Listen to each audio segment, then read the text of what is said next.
nzambe azwa lokumu esengo ezali kozala na bino elongo na sepeli mingi susu kozala na bino na chaîne na biso ya YouTube kobenga bana mike bazala ebele mpona koyoka biso ezala malamu mingi po ete vi na biso nyonso esengeli edepande na nzambe soki tokei na mokanda ya 2 Corinthiens 12 deuxième verset notango te na 6.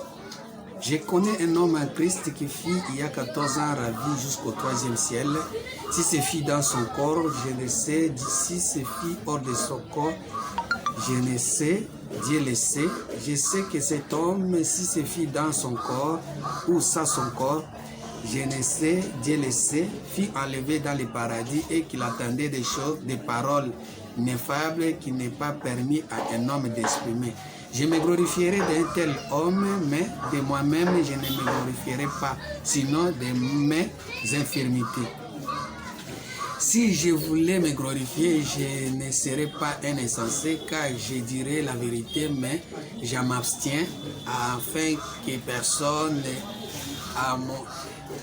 personne n'ait à mon sujet une opinion supérieure à ce qu'il voit à moi ou à ce qu'il attend de moi.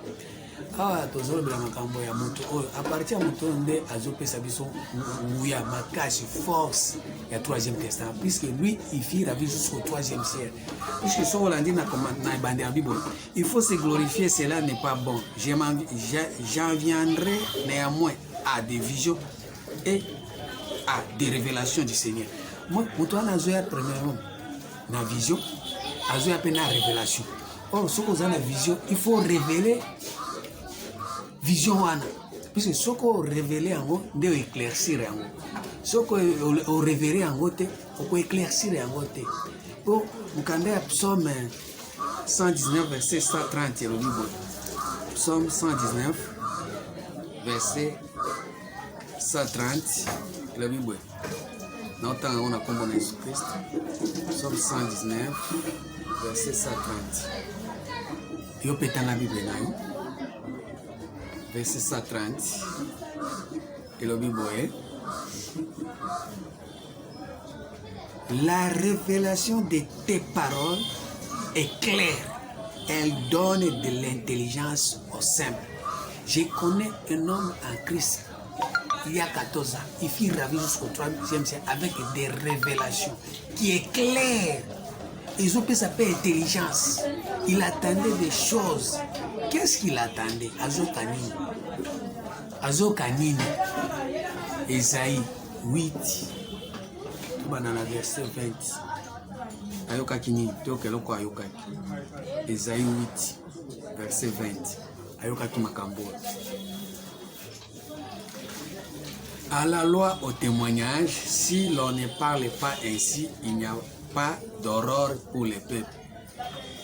Il sera errant dans les pays, accablé et affamé, et quand il aura la faim, il s'irritera, maudira son roi et son Dieu, et tournera les yeux en haut. Puis il regardera vers la terre, et voici, il n'y aura que détresse, obscurité et des sombres angoisses. Il sera repoussé dans les pays ténèbres. Ce qui est aurore, ce qui tombe est teinté, ce qui va révéler, ce qui va tendre ici tombe, ce qui va bénir ici moïté. Bato bakozala errant, vagabond. Bato bakozala enfamé, bakozala nanzala. Bakoka kolia, te bakoka kososola, te ko comprendre, te Jésus a ma minorité de faire la volonté de celui qui m'a envoyé et d'accomplir son œuvre. Bakoka accomplir makambo wana te parce que bakozala toujours na kati ya ténèbres. Il attendait des choses inexprimables. En tout cas, il faut na kota na kati na révélation oyo na zoyoka na kati na ngai ko tango azaki koyoka révélation za libanda te. Il faut nzambe a révéler oyo yo apesa na no vision na yo a révéler makambo na yo. Eza makambo baninga te, eza makambo ngolo bate, eza makambo ya batu nyonso te. Baninga mikati na nkolo. Soki nzambe a révéler yo, faut révéler yo vision na révélation ya vision na yo. de tango ayoki likambo wana nde sikoyo alobi ke nakozala lisusu era te, nakozala lisusu vagabond te, nakozala lisusu na molili te. Nde mbala moko Nzambe ayoki mongongo ya Nzambe. Nde soko tangi kuna Nzambe alobi ma grâce te suffit. Ça veut dire Nzambe ayaki na grâce po ete apesa moto oyo alingaka koyoka oyo ezali vision na révélation. Mais ça bato mosusu balingi na bango révélation te, balingi kaka ezala ndenge atangi Bible. Yesu azwaki bateme na mai, akimi mbango na mai ya njili. Yesu apesaki ofrande, akimi mbango azwi mbongo, alingi te azwa révélation ya ofrande. Yesu apesaki dîme, akimi mbango azwi mbongo, alingi koyeba révélation te. Yesu aliaki lipa, akimi mbango na boulangerie.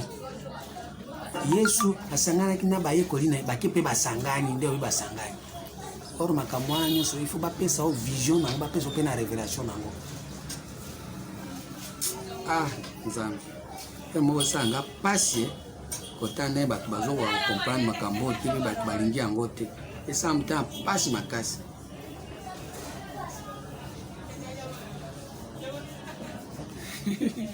Proverbe 29:18 elobi boye, car il n'y a pas de révélation, le peuple est sans frein. S'il n'y a pas, quand il n'y a pas de révélation, le peuple est sans frein. Ça veut dire que ça m'a comme n'abino mbango frein ça te bon frenete.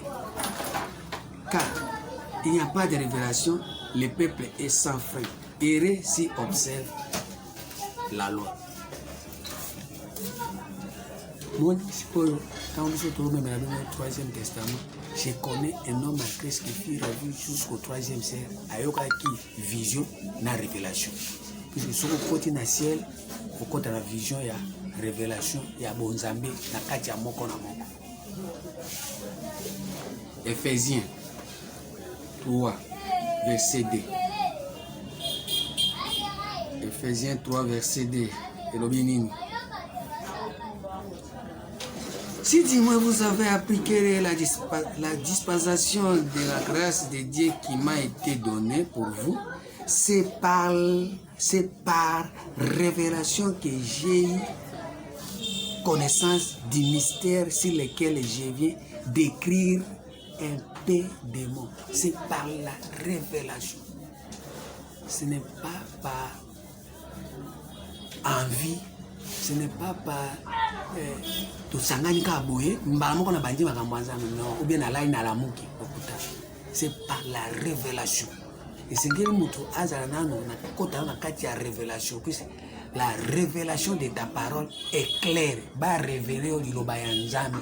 Oko la lo la muki boye. Oko mosali Nzambe te. Bongo te. Et c'est que nano va révéler au Lilobayan Nzambe de Genèse à l'Apocalypse. Va révéler au yamba peso révélation nango. De kota na kati ya vision wana. Et Romains 8 verset 19. Romains 8 19. Et le Bible. Aussi la création attend d'elle avec une ardent désir la révélation des fils de Dieu. La création à Genèse, au commencement Dieu créa le ciel et la terre. Création wana, ils ont la révélation ya mwana ya Nzambe. C'est-à-dire quoi? Né Nzambe a comment Genèse 1 au commencement Dieu créa le ciel et la terre. Il faut yo okota na kati ya mwana fils Jésus. Jésus soki aye na kati na yo, ndesko Jésus akobanda ko révéler yo. Création. Abandi au commencement. Dieu créa le ciel et la terre. Abandi ko expliquer na kati banda na ote. Aussi la création attend d'elle avec un ardent désir la révélation des fils de Dieu, car la création a été soumise à la vanité. Depuis la création, c'est la vanité. Vanité, c'est-à-dire quoi? Dieu créa le ciel et la terre. La terre était formée. Eh, ma belle, ça ma belle. C'est la vanité. Non de son gré, mais à cause de celui qui y a soumise, avec l'espérance qu'elle aussi sera affranchie de la servitude, de la corruption. C'est-à-dire création eza na corruption tango ozoba makambo nzambe otala ka physique otala géographie ozoba makambo nzambe otangi bible obi Jérusalem otanga na ndenge ya géographie otali pe nzambe nyonso wana ozolobela makambo nzambe na kati ya corruption pour avoir part à la liberté de la gloire des enfants de Dieu. Or nous savons que jusqu'à ce jour la création tout entière soupire et souffle les douleurs de l'enfantement. La création est Genèse. Et c'est pas ce que yango pe botama. Et c'est que tout le monde a une création zo salim, mais ils ont souffrir, ils ont la douleur. Ils ont la douleur parce que ils ont quoi comme on a raté. Et c'est que les botama, tout le monde a sur une création salim, mais ils ont salim parce que nano ba pesi révélation na ngote ba ko révéler mukoni. Mukolo molinga mikati na nkolo okoyamba Christ oyo azana kati na yo libanda na ote. Bibelobi, c'est lui qui a le fils de Dieu à la vie. Et c'est lui qui a la kati ya vie wana. Ndio uzalashiko na kati ya création. Jusque là création zo salemate na me salemate. Eza na kati ya servitude, eza na kati ya bombo, eza na kati na ignorance, eza na kati ya esclavagisme, na kati ya biloko ezanga tina ya vanité.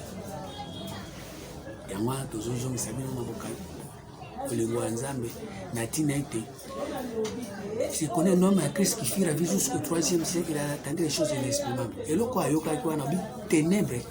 Dans le candidat, il y a Isaïe 9, premier verset. Il y a quoi, Isaïe 9, premier verset. C'est le Bible.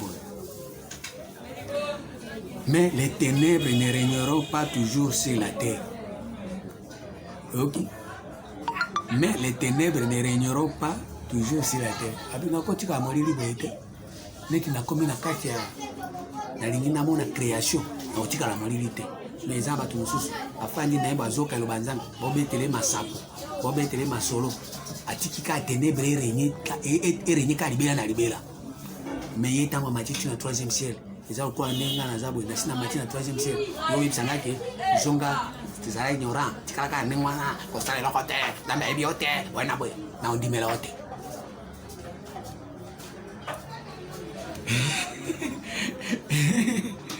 de loko ayokaki.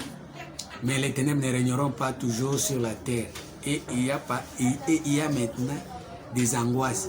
Si les temps passés ont couvert d'ombre les pays des Zabulon et des pays de Nephtali, les temps à venir couvriront de gloire la contrée voisine de la mer, au-delà du Jourdain, les territoires des gentils. Les peuples qui marchaient dans les ténèbres voient une grande lumière sur ceux qui habitaient les pays de l'ombre et de la mort, une lumière resplendie. Tira le peuple nombreux, tu lui accordes de grandes joies.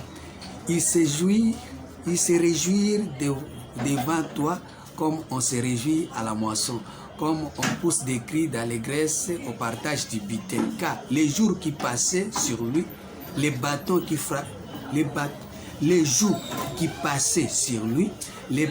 frappaient son dos, la verge de celui qui l'opprimait, tu les as brisés comme à la journée de Madian.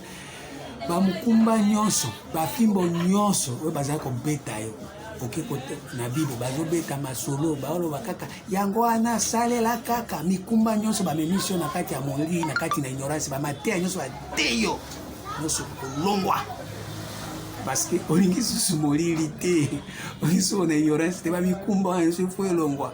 Parce que au monde nini lumière et c'est le monde clair et c'est le côté na révélation. La révélation de ta parole est claire. Si vous pouvez le voir, il faut oyoka makambo yo nazote ayo na minute yo. Tango komona eloko wana yemo kondima to fana na pasteur ebi eloko te. Okondima to fana na église 14 à 15 ebi eloko te. Okondima to kofanda umela na première alliance na deuxième alliance. Pour ça violence au côté de deuxième alliance. Pourquoi? Parce que tango yo moni lumière, oyebi ke o makambo yo ba olo beza clair. Ondimi kaka o fanda non na ténèbres. Yo balokayo. Mtu alokayo alokoma be. Kwa lokyo ndeni. 2 Corinthiens 4 verset 3 à 4. Mutu aloka yo yo. 2 Corinthiens 4 verset 3 à 4. Si notre évangile est encore voilé, il est voilé pour ceux qui périssent, pour les incrédules, dont les dieux de ce siècle a aveuglé leur intelligence. Après sur aveuglement, tu moliri, intelligence, aveuglement, aux Américains, yo aux Américains. Pour tirer la mémoire, pour va nous choquer mukumba, pour va nous choquer toujours ba mikumba makasi. Moi na église au fanda bwe bazo choba mikumba moko eleki. Moi petit kaisa papa le baki papa bolili na bolili. Okotika jamais kokota na 3e testament et puis okotika jamais kozonga na kati na Nzambe po ete Nzambe asakangi porte na chebe ba sherebe mutu ekokende te otika na mutu no ya kala. Pour les incrédules dont le Dieu de ce siècle a aveuglé l'intelligence afin qu'ils ne visent pas briller la splendeur de l'évangile de la gloire de Christ qui est l'image de Dieu. Pour mutualingite évangile et faire briller et révéler et la kisaye makambo yo amona clair mutuana éternel alingi afungola intelligence mais les dieux de ce siècle, les diables, Satan aveuglé. Nous sommes allés au Banzai, nous sommes ensemble, là, t'as pas on est bon sang, ça va ensemble, nous sommes ensemble, bon sang, aveugle. Explique intelligence. Moi, au long de place, on est à Molili de Koumela wana. Au fanda toujours aux les enfants des ténèbres pour ça na kati. Et puis tout le temps qu'on a toujours na kati à soir, il y a soir. Ya mwili makame kwa nakoya. Ikolo na yo makambo zo bongate, ikolo na yo makambo zo simbate, soko komi na esika makambo wana iko freiner. Okati nous en kati na Molili. Olingi révélation te.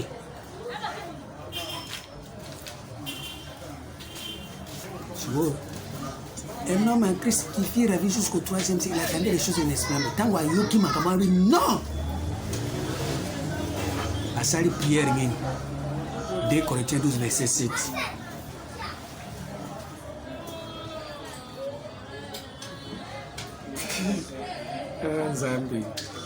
Et pour que je ne sois pas en fait d'orgueil à cause de l'excellence de ces révélations qu'il m'a été mise une écharde dans la chair, un ange de Satan pour m'ensouffler, pour me souffleter et m'empêcher de m'enorgueillir. 3 fois j'ai prié le Seigneur de l'éloigner de moi. Il m'a dit, ma grâce te suffit. 3 fois. 3 fois, ils ont 3 fois. 3 fois, c'est-à-dire quoi? 3 fois, nous sommes au 3e testament. 1er testament. Ezaki na kati na esclavagisme. Ezaki na alliance ya Agar. 2e testament. Ezaki na alliance ya Sarah. 3e fois, à côté de ce qu'on a alliance ya Ketura, tous les 3 fois, a bien longola Satan. Balongola Satan bon moto. Jésus a dit que Pierre arrière à moi Satan bon moto. Balongola Satan na biloko no somi Satan. Non. Tolongola ne wande. Pour ça tolongola Satan na première alliance. Tolongola Satan na deuxième alliance. Au côté na troisième alliance. Ozonge la Satan. Ozonge la pensée humaine. Ozonge la bon moto. Il faut tolongola kaka nzambe moko ma grâce des puis à travers grâce ensemble à construire. Pour grâce ya pour construire moto. Éphésiens 4 verset 29.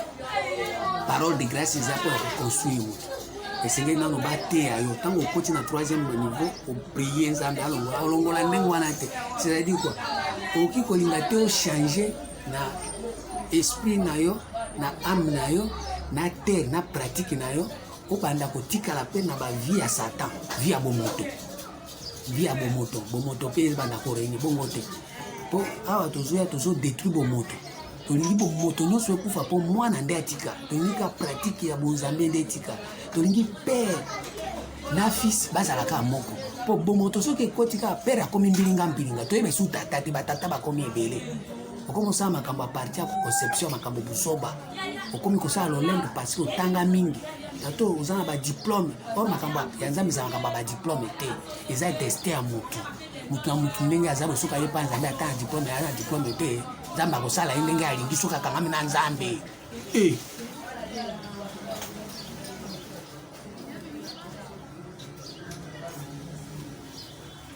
Diplôme eza biloko ya Satan, pensée humaine. Satan, pensée humaine. Nde ba diplôme, ba classe eza pensée humaine. Ba benganaka ye te. Parce que bino nde bobengana Satan. Pensée humaine eza eloko oyo nzambe ntango azosala réunion na ye na Job 1 verset 6. Babi ntango bana nzambe basangani Satan mpe aye. Pensée humaine ezalaka. Mais tika yango ezalaka pensée humaine ekota na trône te koloba yango te eza nzambe. Yango na Ézéchiel 28 nzambe azali kobengana toujours Satan koyebisa ye yo oza mutu. Oza na mutu, oza nzambe te kokota na trône te kozwa koloba te kene na tangi mingi na komi na ba diplôme ebele na za na nzambe. Non. Tikala Satan, tikala pensée humaine. Eza bien kosunga yo. Mais bino nde botumbaka yango, pensée humaine eza mabe te et soutenir yo. Neti par exemple ngani na oba na lingala bo, yo lobi yango na français. Eza pe mabe te. Kotia pe lolendo te. Eza ko nzambe te mais eza la wana. Esunga yo. Satan eza serviteur ya nzambe. Esunga ka bon nzambe. Neti ngana oloba boye na lobi na lingala, yo lobi na français, esungi yo, mosusu lobi na anglais, esungi ye mpona bato baza ko comprendre ba langue wana bayeba pe bayeba nzambe. Batikala na langue te bayeba nde nzambe. Babongola pe mitema bazonga bakoma bato ya nzambe. Wana nde nzambe akoagree bango puisque nzambe alobi en réalité dans l'homme c'est l'esprit et tout ça qui donne l'intelligence. En réalité dans l'homme ce n'est pas le français, l'anglais, le lingala. C'est pas ça. Eza makambo ya mbinguni. Bino nde aboza soki kaka moto ayebi français te botie panzi likolo. Soki moto ayebi anglais te botie panzi likolo. Oyo bato mosusu bayebi ki chinois baosala baimmeuble baosala baappareil bayebi français te bayebi mpe anglais te mais bayebi ki chinois mais bosala biloko ya makasi mais bino bokokosala eloko te likolo ya bafrançais na balingala olobi mpe français yango ebele mboka mpe ezobonga te botondisami kuna na baappareil di pepe eloko yi te badiscours ya milai minene mais pratique boye zéro.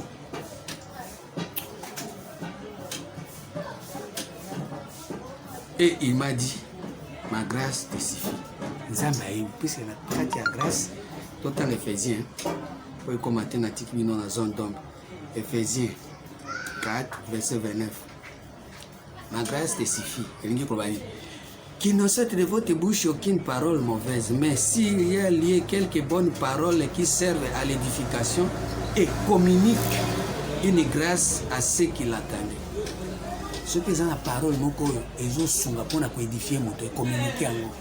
So communiquer yango moto ya yoki grâce ekomi pa naye. Ça veut dire tongami. O eza ko édifier, o eza ko sala ke moto akoma édifice ya nzambe. Ya mwana zo sala na bino ndenge bozolanda. Chez la mission troisième. Oza tozo kotsa bino na ta grâce sans protaboyeba. To tonga bino sans protaboyeba. Biso toye na temps ya grâce, biso toye na temps ya Melchisedec, toye na paix na justice. Troisième alliance eza komina moto paix, okoma na kimia, okoma na maîtrise, okoma na koina ina bato, te omona bandoki partout te, ndoki ya liboso eza yo moko. Na ignorance puisque ozotambola na molili. Ndoki ya mibale eza bato baoteya yo, baloki yo, po bazozipika yo, balingi destin na yo te, e obriller, balingi étoile na yo briller te.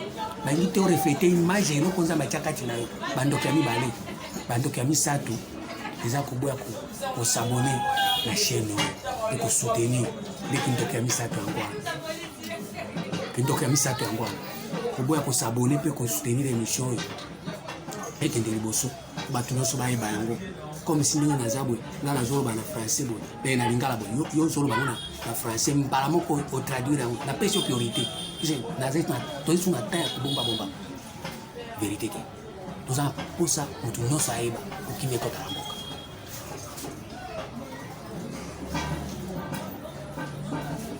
Siko moto aza ravi jusqu'au 3e siècle, il attendait des choses inexprimables. Tango amati boye mokanda acte 26 verset 13 elobi boye awa bible nde ekoloba acte 26 verset 13 elobi boye vers les milliers du jour moto wana alingi su butu te alingi su ténèbre te alingi su soir te abi vers les milliers du jour.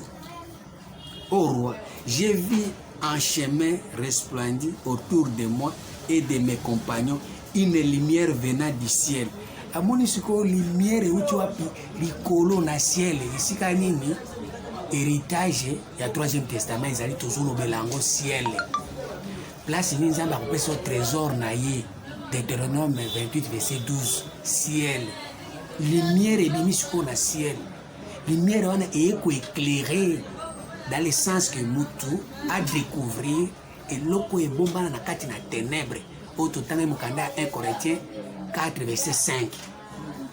Vers le milieu du jour, ô roi, j'ai vu un chemin resplendir autour de moi et de mes compagnons une lumière venant du ciel et dont l'éclat surpassait celui du soleil. Moi, c'est comme amoni éclat ya lumière wana eleki ya soleil. Balinga mikati na nkolo. O makambo no ba Zambia. Yo mtozo yo kama kambo. Soki ozo sala ba blague. Ngambo limbi sote. Ngambo limbi sote. Ngambo limbi sote. Olimbi sote. Abi amoni lumière eleki soleil na makasi. Eza lumière mais eleki soleil na makasi. Yo moko tana no ndenge soleil pelaka. Ndenge pesa ka éclairage. Mais siko eza na lumière mususu eleki soleil na makasi. Yango place wana nde babi il attendait des choses inexprimables qui n'est pas permis à un homme d'exprimer. Pour amoni lumière eleki soleil na makasi. Ya yo kaka ba soleil. Soki soleil ebimi ayoki yango. Soki étoile ebimi ayokaka yango. Soki lune ebimi ayokaka yango. Po ete ba astre wana batia bango likolo mpona koéclairer terre selon mokanda ya Genèse 1 verset 14 à 17. Nzambe atiaki baluminaire basoleil baline étoile atiaki yango na ciel po éclairer terre. Mais yesu ko amoni ayoki makambo euti na lumière eleki soleil na makasi ezongenga koleka soleil balinga mikati na nkolo nazoloba mingi eza badiversité oyo nzambe atiaka na kati ya moko na moko oko briller lokola soleil yango moni Jésus baza kobenga ye soleil tanto babenga étoile du matin biloko nyonso wana ezali bonzambe na kati ya bomo ya moko na moko. Nzambe kama kambo epesanga mawa moko so na tali boye posa kolela Nzambe.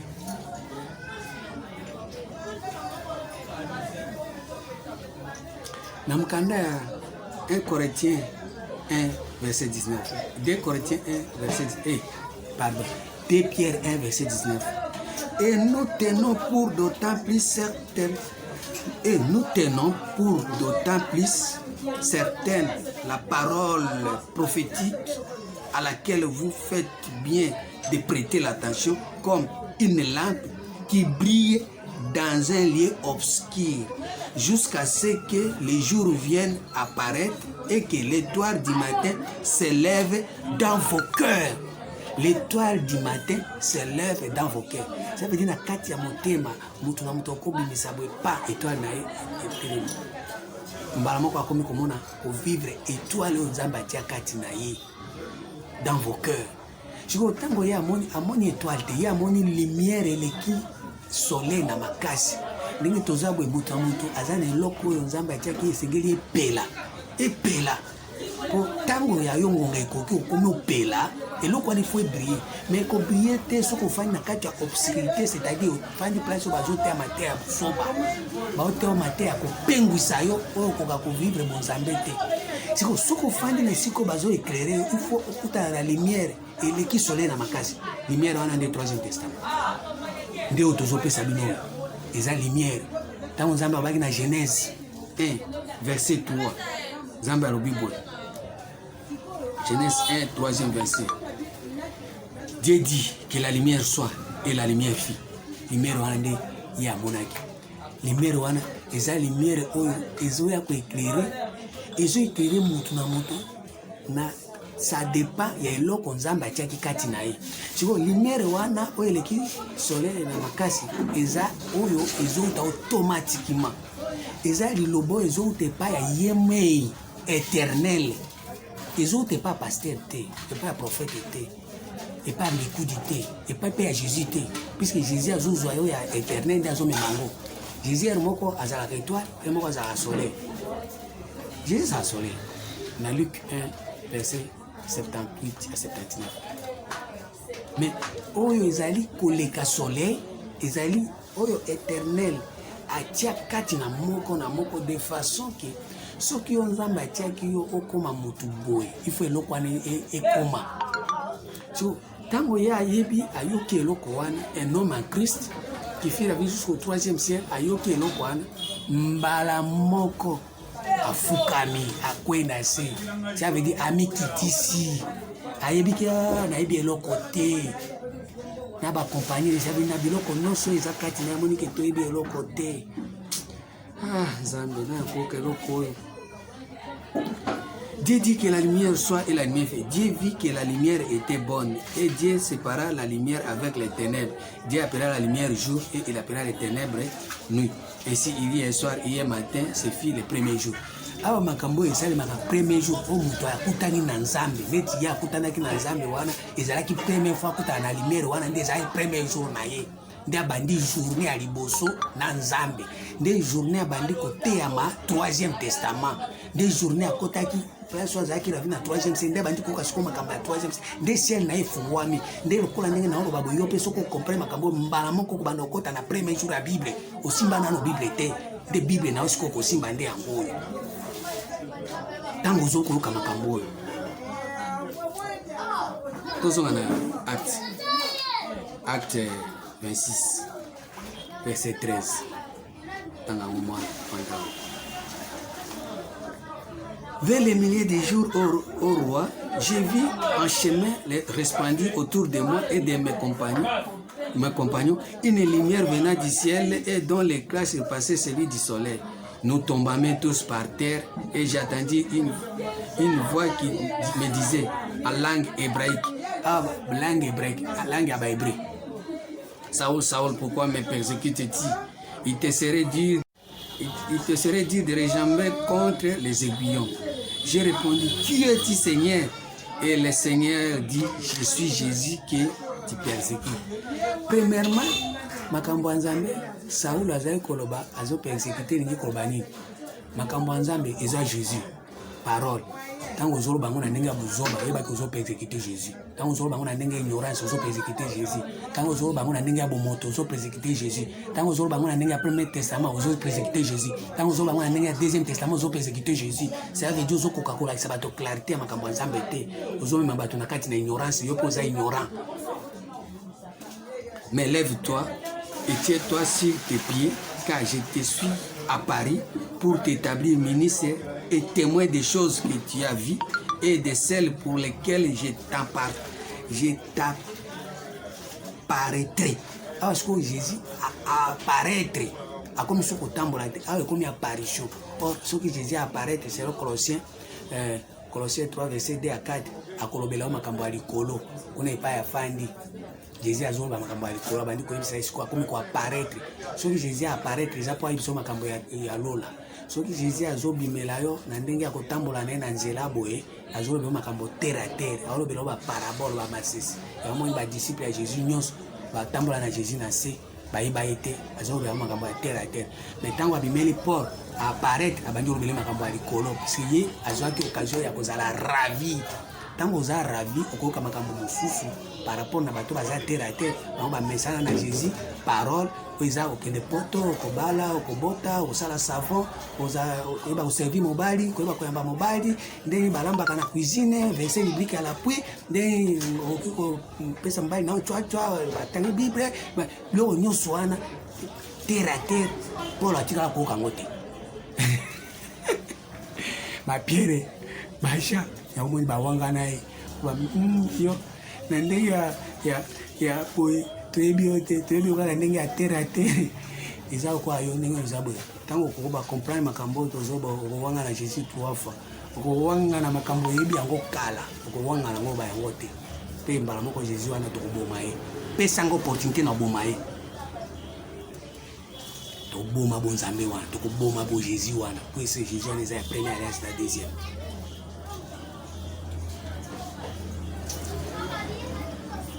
Mais lève-toi et tiens-toi sur tes pieds, car je te suis à Paris pour t'établir ministre et témoin des choses que tu as vues et de celles pour lesquelles je t'apparaîtrai. j'ai été choisi du milieu de ce peuple et du milieu des païens vers qui je t'envoie. Moni makambo eza makambo ko mystique. Saul, Paul, tant que moni lumière wana, Nzambe déjà a établi les ministres parce que ayoki elobeli ya Nzambe. Ayoki makambo Nzambe alobi. Siko atindi epa ba peuple atinda yeli banda na ete. Saul yemo kwa zaki na ba peuple pele, zaki na ba ignorance pele, zaki na makambo pele, zaki na makambo klikili. Nzambe po asunga mutu na libanda na ete, asunga ka yo na kati na yo po zamba peuple pele. Psaume 94 verset 19. Si quand les pensées s'agitent en foule au-dedans de moi, les pensées va peuple pele. Même Salomon a sénagé sa main intelligence pour être pour maîtriser le peuple, les sentiments, les pousses, les envies, les makambo kili. Ils ont compliqué, ils ont peuple. Il faut il faut zunga, il faut revenir à toi-même. Il y a un Judas, il y a un Satan, qui passe humaine, a laissé Satan.